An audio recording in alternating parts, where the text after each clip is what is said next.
Hey everybody, this is iBandman555 coming to you with a video about using Bome Midi Translator Pro with Pro Tools 11. These controllers are JL Cooper ES8 100s, which I found on eBay for an absolute steal of a price. Each one of these is worth over $1,000 brand new, so I couldn't pass up the deal. I have 4 of these, giving me 32 channels of mixing, plus my center transport section, which I also found for a great deal. Just wanted to go over how I have these set up really quickly. I could talk forever, but it's boring. I'm going to open up Midi Translator and have you take a look here at what I got going on.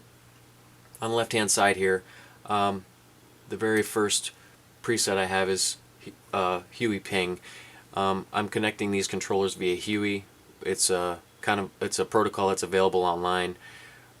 So I was able to get it to work the way I wanted it to. Some people reverse engineered it and found out what the code was.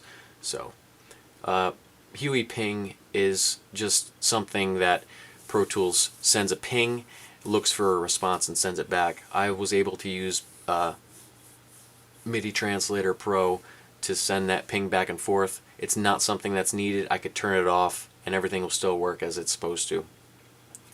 My next section here is my center controller, which is here.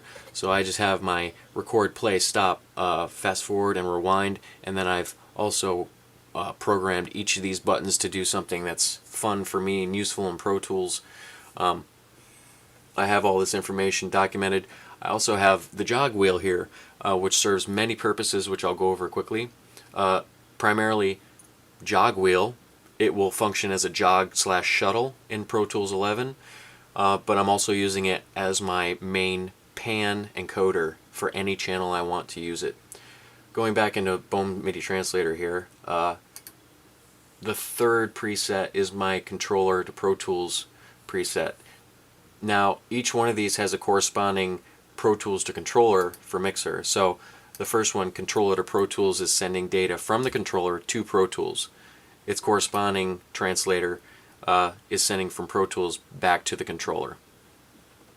So we'll just take a quick look at this here. These first 4 translators send A to flip. Basically, I have it set up where I push one button and I have visual confirmation that my faders are now controlling my aux sends, which if we look at Pro Tools, the sends here is what that flips to. If I just assign some random stereo bus, I've connected send A, which is my first button up on top here. That's going to control my send fader at this point. And if I hit it again, it brings everything back to the master faders for each track. Kind of a cool thing. The next couple of translators here are just to turn those LEDs on and off, which we just saw. That's all that's doing here. These 2 buttons, which you can barely see, which do not have corresponding LEDs, it turns my jog and shuttle modes on and off. The next translators are for my mute presses, which are all here. The next group, solo, and then faders. Now if you look at my fader translators, I'm using some, I forget what they're called, PP and QQs, because these are values that are constantly changing when I move a fader. So I want to be able to translate that and match it in my outgoing translation as well.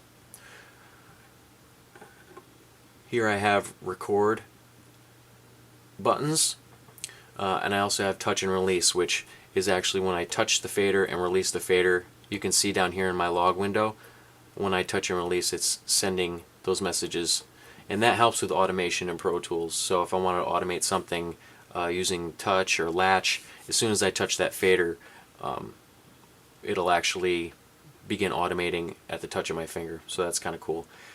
Hopping down to Pro Tools to controller mixer 1,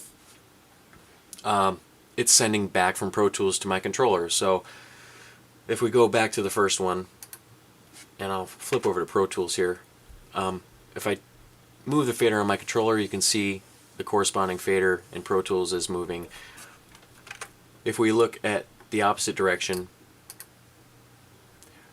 Pro Tools to my controller, I also have 8 separate translations. So Pro Tools would be sending this MIDI message here, and I'm sending it back to my controller.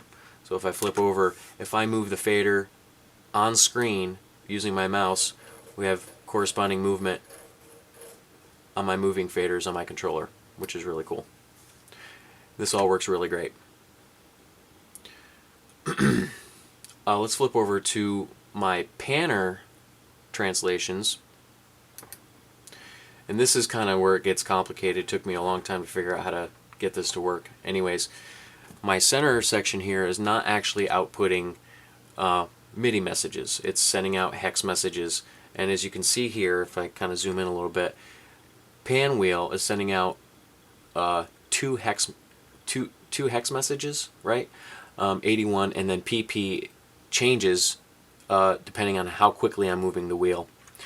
So I wanted to use that wheel and also control pans on specific channels.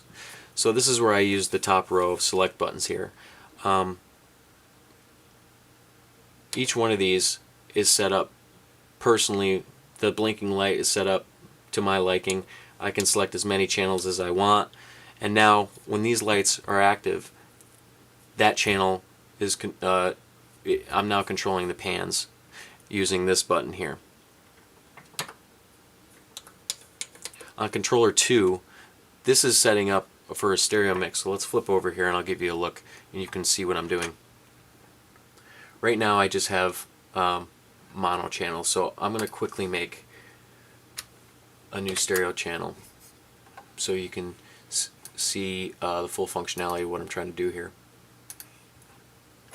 Okay, I'm going to move this over to the beginning. Alright, so channel 1, I have a stereo channel left and right. With my controllers, the way I have it set up in Bome Midi Translator, here in my panner for mixer 1, I'm going to select that channel. Now, that channel has been activated as pan control. Over on controller 2, I've assigned this button to be either left or right pan, and my encoder is going to control that. As you can see, I'm using my encoder to adjust pan, just the left side of channel 1. If I push this button, it begins to blink also, and that's telling me now I have control of the right side, as you can see here. So I use one single encoder to pan any channel, any pan I want. I can flip back and it also controls the left channel. Turn off that pan select, and also I can do multiple things at once. I now have selected channels 2 and 3 to pan. Solid button over here means I'm panning the left side. Since it's only a mono channel, it's only going to do the left side. And I can actually pan, you see, channels 2 and 3 at the same time, which may be useful for some people. Again, because it's a mono channel, if I push the button to control right hand pan, it's not going to do anything over here on the encoder. So that only is beneficial for stereo channels. So that's how I have that set up. Just a quick overview of how I have my serial port set up in Bome Midi Translator. I have a PCI card which breaks out to 8 serial ports on the back, so I have these mixers directly connected to my computer. Everything's done inside here. It was never that way before, so it's really great. Beneath that, I've created 5 aliases for each one, mixer 1 through 4, and also my center transport section. If we take a look here at the alias I created for mixer 1 in configure port, this is the settings for this one, the baud rate, which is really important. If you don't have your serial devices connected and set up properly, they're going to send some weird MIDI messages which will most likely be inconsistent. So it's always important to figure out how your mixer wants to communicate. I've also used the serial port as a MIDI device. It's sending MIDI data as well as serial data. That's how it talks. It's working out really well.